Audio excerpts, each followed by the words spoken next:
How are we doing? How long will it last?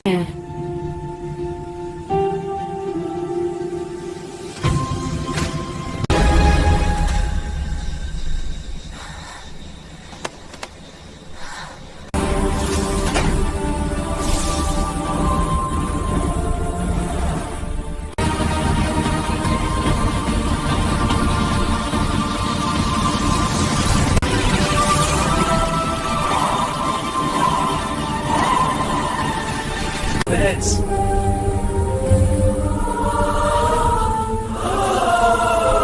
Quickly, everyone, shut the doors!